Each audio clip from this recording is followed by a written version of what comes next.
Assalamualaikum warahmatullahi wabarakatuh. Sebelumnya perkenalkan, nama saya adalah Syaifakiyah dengan NIM belakang 082. Pada kesempatan kali ini saya akan menjelaskan tentang jaringan dan struktur tulang.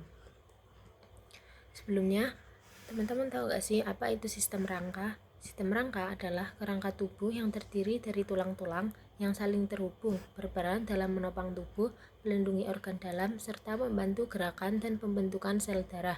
Kerangka membentuk rangka tubuh yang kaku sebagai tempat melekatnya jaringan dan organ tubuh.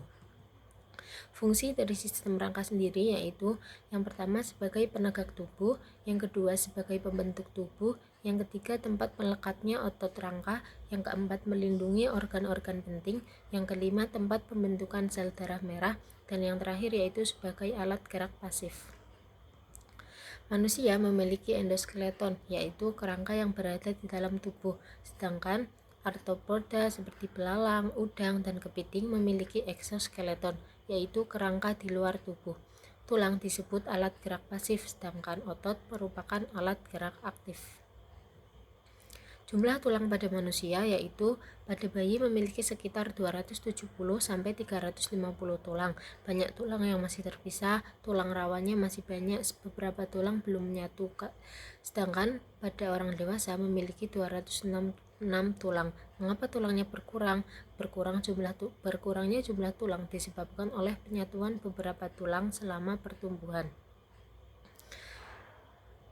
Selanjutnya yaitu kelompok besar tulang. Rangka manusia dibagi menjadi dua kelompok besar. Yang pertama rangka aksial, yang kedua rangka apendikular.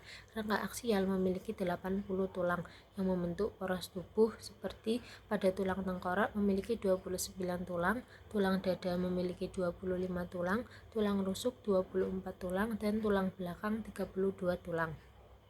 Sedangkan pada rangka apendikular memiliki 126 tulang yang membentuk alat gerak, seperti anggota gerak atas memiliki 64 tulang yang terdiri dari 2 tulang lengan atas, 2 tulang hasta, 2 tulang pengumpil, 16 tulang pergelangan tangan, 10 tulang telapak tangan, dan 28 ruas tulang jari tangan.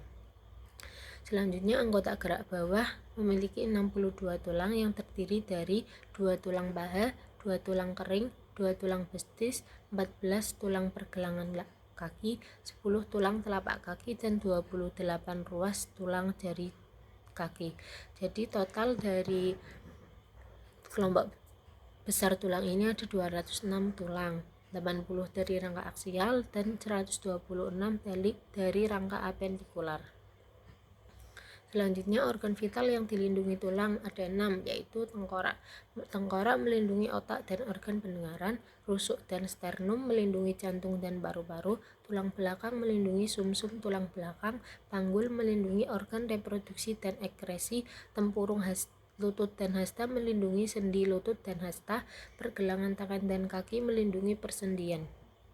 Fungsi dari tulang sendiri yaitu membentuk kerangka tubuh, membantu pergerakan, melindungi organ tubuh, membentuk sel darah merah, atau menyimpan mineral kalsium dan fosfor. Komposisi dari jaringan tulang sendiri yaitu ada 4. Yang pertama osteogenik. Osteogenik yaitu calon sel tulang dan dapat berkembang menjadi osteoblas. Yang kedua osteoblas. Osteoblas sel pembentuk tulang muda, menghasilkan matriks tulang atau osteoid. Yang ketiga yaitu osteosit. Osteosit yaitu sel tulang matang, terletak di dalam lakuna, memelihara jaringan tulang dan berkomunikasi melalui kanalikuli. Yang terakhir yaitu osteoklas. Osteoklas yaitu sel perombakan tulang, menghancurkan matriks tulang untuk pertumbuhan dan perbaikan tulang. Penyusun sistem rangka. Sistem rangka tersusun atas 3 komponen utama. Yang pertama yaitu tulang rawan atau kartilago, bersifat lentur dan elastis, banyak mengandung zat perekat dan sedikit zat kapur. Contohnya seperti pada hidung, telinga, laring, trakea, bronkus, ujung tulang rusuk, dan sendi. Yang kedua yaitu tulang keras, bersifat keras dan kaku, banyak mengandung zat kapur atau kalsium dan fosfor. Contohnya seperti tulang paha, tulang lengan, tulang betis, dan tulang selangkah. Yang ketiga yaitu ligamen, pengikat sendi. Jaringan ikatnya elastis menghubungkan dua atau lebih tulang, membentuk persendian dan melindungi sendi saat bergerak. Ketiga komponen ini bekerja sama untuk menopang tubuh, melindungi organ, dan membantu pergerakan. Selanjutnya yaitu tulang rawan. Jenis tulang rawan ada 3, yaitu hialin, bersifat kuat dan lentur, terdapat pada hidung, trakea, ujung rusuk, dan sendi. Yang kedua elastis, sangat lentur, terdapat pada daun telinga dan epiglotis. Yang ketiga fibrosa, bersifat paling kuat, terdapat pada antar ruas tulang belakang dan perlekatan ligamen. Bisa dilihat ya teman-teman contoh tulang rawan dalam tubuh, ada hidung, daun telinga, laring, trakea, ujung tulang rusuk, sendi lutut, antar ruas tulang belakang, sendi bahu, simfilis pubis, dan tulang rawan pada telinga dalam. Selanjutnya tulang keras. Jenis tulang keras ada 2, yaitu tulang kompak yang bersifat matriks padat dan rapat, mengandung saluran pembuluh darah dan saraf. Yang kedua yaitu tulang spons, tulangnya berongga, tersusun atas trabekula, rongga berisi sumsum tulang. Selanjutnya yaitu tulang pengikat sendi atau ligamen. Tulang pengikat sendi atau ligamen adalah jaringan ikat elastis yang berfungsi menghubungkan dua atau lebih tulang pada persendian. Ligamen membantu menjaga kestabilan sendi, membatasi gerakan yang berlebihan, dan melindungi sendi saat bergerak. Hubungan antar tulang ada 3. Yang pertama sinartrosis, tidak dapat digerakkan, contohnya tulang tengkorak. Ciri-cirinya memiliki tulang menyatu kuat, tidak ada gerakan. Yang kedua amfiartrosis, gerakannya sedikit, contohnya antar ruas tulang belakang. Contoh keduanya yaitu tulang rusuk dengan tulang dada. Ciri-cirinya gerak terbatas, biasanya dihubungkan oleh tulang rawan. Yang terakhir yaitu diartrosis, dapat digerakkan bebas, seperti pada sendi bahu atau sendi peluru, sendi engsel, sendi geser yang terdapat pada sendi pergelangan tangan, dan sendi panggul, sendi lutut, serta sendi pergelangan kaki. Ciri-cirinya gerak bebas ke berbagai arah, ujung tulang dilapisi rawan sendi, ada rongga sendi berisi cairan sinovial. Jenis sendi diartrosis. Jenis-jenis sendi diartrosis atau sendi yang dapat digerakkan bebas ada 6. Yang pertama sendi engsel, gerak satu arah seperti pintu, contohnya siku dan lutut. Gerakannya menekuk dan meluruskan. Yang kedua sendi peluru, gerak ke segala arah, contoh bahu, panggul, gerakan ke segala arah, memutar, mengangkat, menarik, dan mendorong. Yang ketiga yaitu sendi putar, gerak memutar pada satu sumbu, contohnya leher, antara tulang atas dan tulang atlas dan aksis, gerakannya menoleh ke kanan dan ke kiri. Yang keempat yaitu sendi pelana, gerak dua arah, maju, mundur, dan ke samping, contohnya pangkal ibu jari, gerakannya maju, mundur, dan ke samping. Yang kelima yaitu sendi geser, geraknya menggeser, lurus, atau sedikit, contohnya pergelangan tangan antar tulang pergelangan.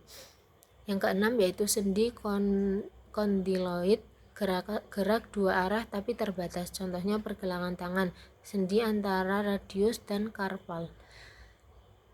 Dapat disimpulkan bahwa sinartrosis yaitu tidak bergerak, amfiartrosis yaitu sedikit bergerak, dan diartrosis yaitu bebas bergerak. Sendi membuat tulang dapat bekerja sama sehingga kita bisa bergerak, berjalan, berlari, duduk, menulis, hingga melakukan aktivitas sehari-hari. Struktur dari mikroskopis tulang terdiri atas sistem Havers, yaitu saluran yang berisi pembuluh darah dan saraf, lamela, lapisan tulang-tulang yang tersusun melingkar. Yang selanjutnya yaitu lakuna, rongga kecil tempat osteosit atau sel tulang berada. Terakhir yaitu kanalikuli, saluran kecil yang menghubungkan lakuna untuk menyalurkan nutrisi dan membuang zat sisa. Selanjutnya ada bentuk-bentuk tulang. Yang pertama yaitu tulang pipa. Tulang pipa yaitu berbentuk panjang dan berongga, misalnya femur dan humerus, yang biasanya terdapat pada tulang lengan atas. Yang kedua yaitu tulang pipi.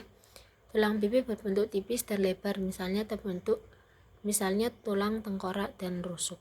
Yang ketiga yaitu tulang pendek. Tulang pendek berbentuk pendek atau kubus, misalnya tulang pada pergelangan tangan dan pergelangan kaki. Selanjutnya ada tulang tidak beraturan, bentuknya tidak beraturan, misalnya tulang rahang dan ruas tulang belakang. Susunan kerangka manusia. Kerangka manusia terdiri atas tulang tengkorak, tulang badan, anggota gerak atas, dan anggota gerak bawah yang bekerja sama menopang tubuh, melindungi organ, dan memungkinkan terjadinya gerakan. Bisa dilihat ya teman-teman. Selanjutnya ada kelainan tulang. Contoh dari kelainannya yaitu osteoporosis, rakitis, mikrosefalus, hidrosefalus, lordosis, skoliosis, dan kifosis. Faktor penyebabnya bisa terjadi karena adanya kecelakaan atau cedera, penyakit atau infeksi, kekurangan zat gizi, kebiasaan postur tubuh yang salah, atau faktor keturunan. Selanjutnya ada makanan yang baik untuk tulang, yaitu seperti susu, sawi hijau, brokoli, bayam, ikan teri, ikan sarden, seafood, telur, tempe, almond, jeruk, dan ubi jalar. Terima kasih. Cukup sekian materi yang dapat saya sampaikan, kurang lebihnya mohon maaf. Wassalamualaikum warahmatullahi wabarakatuh.